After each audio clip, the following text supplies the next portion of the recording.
এই পাতুরি যে খেয়েছে সেই জানে যে এর কত স্বাদ। দেখুন বাটাটা কিন্তু এরকম শক্ত হতে হবে।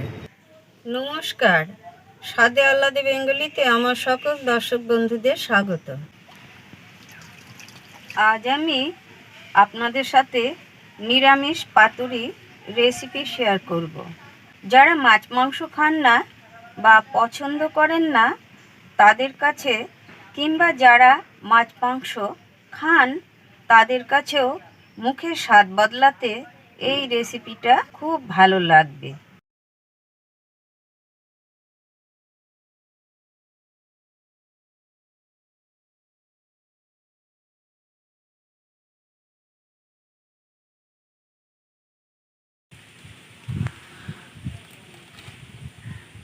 রেসিপিটা করার জন্য আমি মিষ্টি কুমড়োর 5টা পাতা নিয়েছি। আপনারা লাউ পাতাও নিতে পারেন, আবার চাল কুমড়োর পাতাও নিতে পারেন, তবে পাতাগুলো একটু কচি হওয়া দরকার। পাতাগুলো দেখে নেওয়ার পরে এই একটু জলে নুন দিয়ে দিচ্ছি। জলটার সাথে নুনটা মিশিয়ে নেব। এই পাতাগুলো একটু খসখসে, তাই দুটো দিকেই একটু এই নুন জল হাত দেব, তাহলে পাতাগুলো একটু নরম হবে আর কাঁটাগুলো থাকবে না।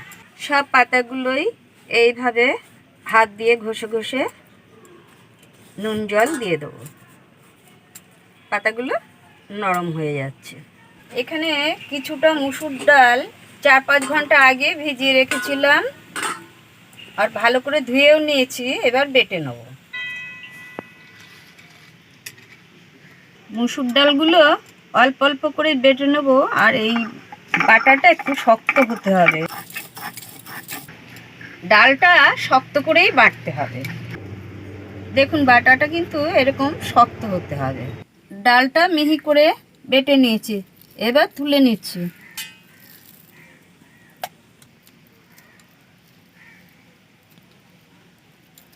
শিলে বাটাটাই বেশি ভালো হয়, আর যারা মিক্সিতে বাটবেন অল্প করে জল দেবেন। এই কটা রসুন নিচ্ছি আর 4টে কাঁচা লঙ্কা নিচ্ছি। এগুলো একসাথে বেটে নেব।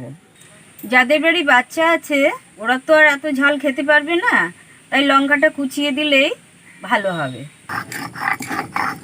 রসুন আর লঙ্কা বাটাটা ডালের মধ্যে দিয়ে দেবো।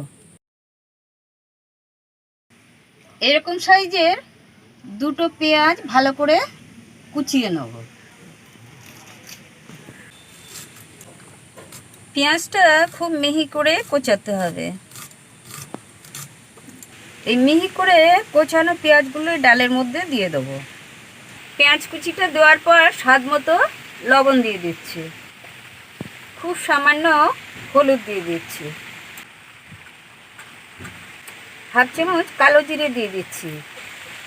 2 চামচ কাঁচা সর্ষের তেল দিয়ে দিচ্ছি। সর্ষের তেলটা দেওয়ার ফলে খুব টেস্টি হবে।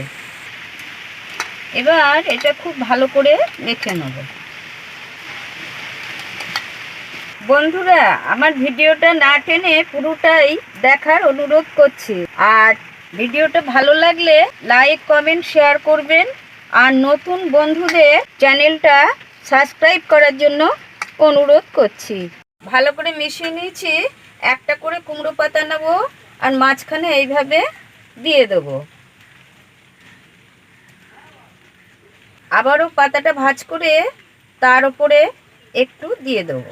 এই পিঠটা ভাঁজ করে এর উপরে অল্প ডাল বাটা দিয়ে দেবো। দিয়ে আবারও এই পাতাটা এই দিকে দেবো। আবার এই দিককারের পাতাটা দিয়ে দেবো। দিয়ে এটা একবারে উল্টে দেবো, যাতে খুলে না যায় তার জন্য ওপরে আর একটু দিয়ে দেবো। এইভাবে সবগুলো তৈরি করে নেব।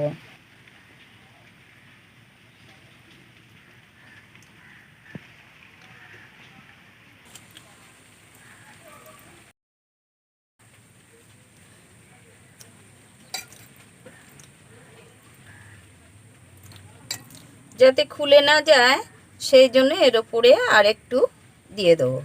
দেখুন নুন জল দিয়েছিলাম বলে পাতাগুলো কত নরম হয়ে গেছে। যে পাতায় নেবেন এরকম একটু নুন জলে দিয়ে নিলে পাতাগুলো কিন্তু নরম হয়ে যাবে। উনুনের ছাইটা এইভাবে যদি মাখিয়ে নিই তাহলে কড়াইয়ের গায়ে কালিটা সহজেই উঠে যাবে।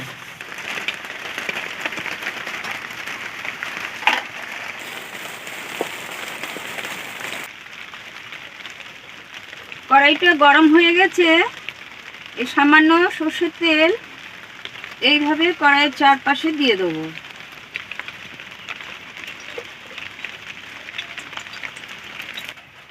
পাতুরিগুলো এইবার একটা একটা করে দিয়ে দেবো, আর যে দিকটা ডাল রয়েছে ঠিক সেই দিকটা আগে দেবো।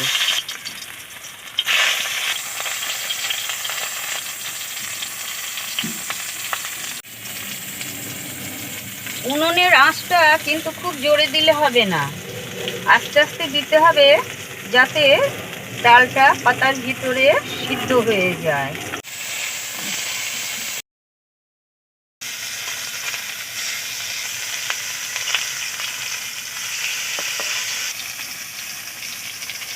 একটা বাকি ছিল সেটাও এর পাশে দিয়ে দিচ্ছি। উল্টে দিয়ে আঁচটা কমিয়ে দিয়ে ঢাকা দিয়ে দিচ্ছি। বন্ধুরা, বাড়িতে আপনারা কিন্তু একদিন করে খাবেন আর কেমন লাগে আমাকে জানাবেন। আমি তো অনেকবার করে খাই, আপনাদের কেমন লাগবে একবার অন্তত করে খাবেন। ঢাকাটা কিছুক্ষণ পর খুলে নিচ্ছি। এক পিঠ হয়ে গেছে, এবার আর এক পিঠ করে উল্টে দিচ্ছি। এই পাতুরি যে খেয়েছে সেই জানে যে এর কত স্বাদ। হয়ে গেছে, এটা এবার নামিয়ে নিচ্ছি। আর গরম ভাতে এটা কিন্তু খেতে খুবই ভালো লাগবে।